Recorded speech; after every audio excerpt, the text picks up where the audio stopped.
بسم اللہ الرحمن الرحیم۔ السلام علیکم پیارے دوستو، آج ہم آپ کے سامنے پیش کرنے جا رہے ہیں سرکار دو عالم حضرت محمد مصطفیٰ صلی اللہ تعالیٰ علیہ وسلم کی پیدائش کا واقعہ۔ تو ہماری آپ سے گزارش ہے کہ آپ اس ویڈیو کو آخر تک ضرور دیکھیں، اور اگر آپ عاشق رسول ہے تو اس ویڈیو کو ایک لائک کر کے کمنٹ باکس میں یا رسول اللہ ضرور لکھیں۔ تو دیکھتے ہیں کتنے عاشق رسول اس ویڈیو کو دیکھ رہے ہیں۔ پیارے دوستو، اس کائنات میں جب کچھ نہیں تھا، صرف اللہ تعالیٰ تھا، تو اللہ تعالیٰ نے چاہا کہ میں پہچانا جاؤں، تو اللہ تعالیٰ نے سارے حسن کو سمیٹ کر ایک نور کو تخلیق کیا اور اسے اپنا محبوب بنا دیا، اور اس نور مقدس کو زمانہ حضرت محمد مصطفیٰ صلی اللہ تعالیٰ علیہ وسلم کے نام سے جانتا ہے۔ پھر اللہ تبارک و تعالیٰ نے چاہا کہ میں اپنے محبوب کی تعریف کرواؤں، میں اپنے محبوب کی پہچان کرواؤں، ان کی خوشبو سے جہاں بناؤ۔ تو اللہ تبارک و تعالیٰ نے زمین و آسمان کو بنایا، فرشتوں کو تخلیق کیا گیا، کائنات کے ذرے ذرے کو حضرت محمد مصطفیٰ صلی اللہ تعالیٰ علیہ وسلم کی آمد کے لیے سجایا گیا، اور پھر جو زمین اللہ کے بہترین زمینوں میں سے تھی، اس زمین کو چنا گیا، اور اس زمین کو مٹی سے اٹھایا گیا، اور اس سے ایک مخلوق کو پیدا کیا گیا، اور اس کے جسم میں اس نور مقدس کو پوشیدہ رکھا گیا، اور اس کی نسلوں کو روا کیا گیا۔ تو پھر یہ نور مقدس حضرت آدم علیہ السلام سے لے کر حضرت شیس علیہ السلام تک، حضرت شیس علیہ السلام سے لے کر حضرت کنان سے حضرت ادریس، اور حضرت ادریس سے حضرت نوح، اور حضرت نوح سے حضرت ابراہیم علیہ السلام تک پہنچا۔ تو اللہ تبارک و تعالیٰ نے فرمایا، اے ابراہیم، جس جگہ سے میں نے آدم کی مٹی کو اٹھایا تھا، اس جگہ پر میرا گھر بنا دو، تاکہ اس شہر سے میں اپنے محبوب کے نور کو ظاہر کروں۔ تو بس اللہ کے پیارے نبی حضرت ابراہیم علیہ السلام نے اللہ کا گھر تعمیر کرنا شروع کر دیا۔ یہ واقعہ تقریباً آدم علیہ السلام کے زمین پر آنے کے 3435 سال اور طوفان نوح کے 1080 سال بعد پیش آیا، اور پھر اللہ تعالیٰ نے اپنے خلیل ابراہیم علیہ السلام سے وہ نور اسماعیل علیہ السلام تک، اور اسماعیل علیہ السلام سے عدنان، عدنان سے الیاس، الیاس سے عبد المناف، اور عبد المناف سے ہاشم تک پہنچا، اور ہاشم سے حضرت عبد المطلب تک، اور حضرت عبد المطلب سے حضرت عبداللہ تک جا پہنچا، اور حضرت عبداللہ کی مبارک پیشانی پر چمکنے لگا۔ حضرت عبداللہ جب عرب کی سرزمین پر اپنے مبارک قدم لے کر چلتے تھے، تو لوگ بار بار حضرت عبداللہ کی زیارت کرتے تھے۔ اس وقت کے علم جاننے والے حضرت عبد المطلب سے کہا کرتے تھے، اس کی پیشانی کا نور یہ واضح کرتا ہے یہ کوئی عام انسان نہیں۔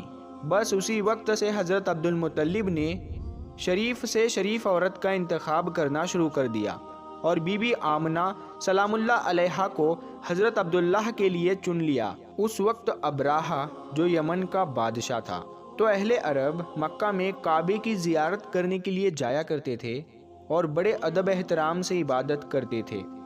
تو اس نے یمن کے شہر شہنہ میں ایک گرجا گھر بنایا، اور یہ چاہا پورا عرب اس گرجا گھر میں آ کر عبادت کرے، لیکن ایسا ہو نہ سکا۔ تو اس نے جل بھن کر یہ چاہا کہ اگر خانہ کعبہ وہ نیست و نابود کر دیا جائے معاذ اللہ، تو میرا جو گرجا گھر جو بنایا ہوا ہے، تو اس کے اندر پورے عرب کے لوگ عبادت کرنے کے لیے آئیں گے، اور یہ ایک مرکز بن جائے گا۔ اسی منصوبے سے وہ اپنی فوج کو لے کر اللہ کے گھر کی طرف بڑھا، اور اللہ کا گھر مٹانے کا فیصلہ کر لیا۔ اور یہاں مکے میں حضرت عبد المطلب کو حضرت عبداللہ کی خبر ملتی ہے کہ وہ اب اللہ تعالیٰ کو پیارے ہو گئے۔ تو یہ خبر پہنچتے ہی حضرت عبد المطلب اپنے بیٹے کے غم میں زار و قطار رو رہے تھے۔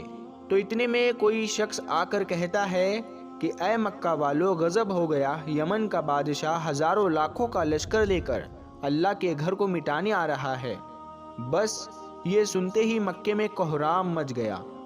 تو ہمارے پیارے نبی سرکار دو عالم صلی اللہ تعالیٰ علیہ وسلم کے دادا حضرت عبد المطلب سب کو سنبھالتے ہیں، اور اللہ کے گھر میں جا کر کہتے ہیں، اے اللہ، یہ تیرا گھر ہے۔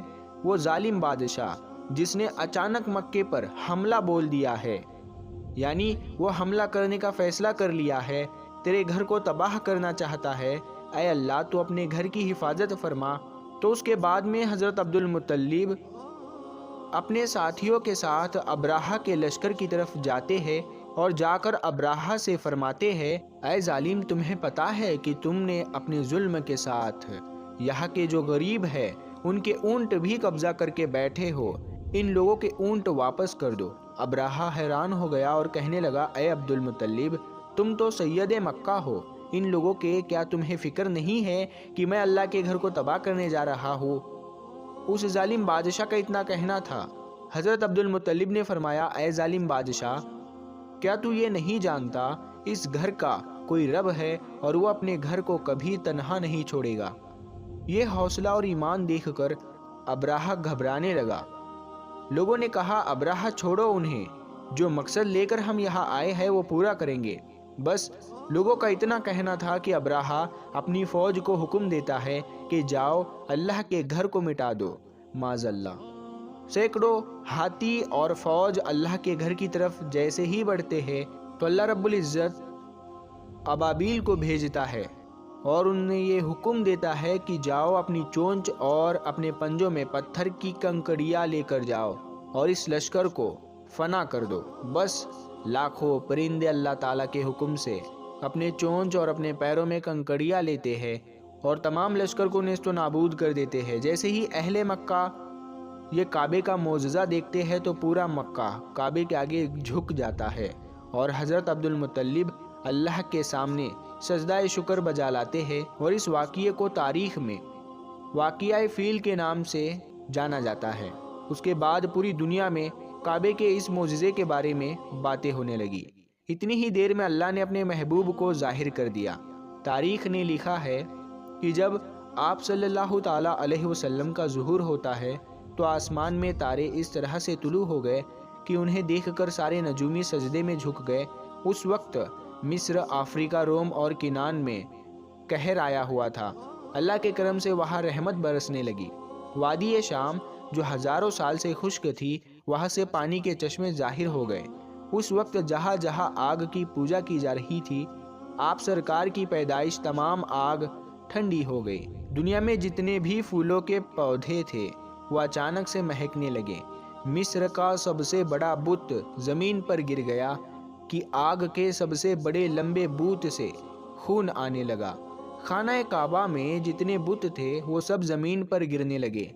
یہ منظر اس وقت کے جو علماء کرام نے دیکھا تو وہ سب کے سب دنگ رہ گئے اور دل ہی دل میں سوچنے لگے، شاید وہ پل آ گیا جس کا پچھلی کتابوں میں وعدہ ہو چکا تھا۔ اور ادھر جب حضرت عبد المطلب یہ سب منظر دیکھتے ہیں تو فوراً اپنے گھر کی طرف بڑھتے ہیں تو آپ کیا دیکھتے ہیں؟ گھر پورا نور سے روشن ہے اور ایک بچہ اپنے سر مبارک کو سجدے میں رکھ کر کہہ رہا ہے، لا الہ الا اللہ۔ اور اس طرح سے پیارے نبی صلی اللہ تعالیٰ علیہ وسلم کی آمد ہو گئی۔ سبحان اللہ، اس جہان میں وہ تشریف لے آئے۔ سبحان اللہ، تمام اہل ایمان کو حضرت محمد صلی اللہ تعالیٰ علیہ وسلم کی آمد مبارک۔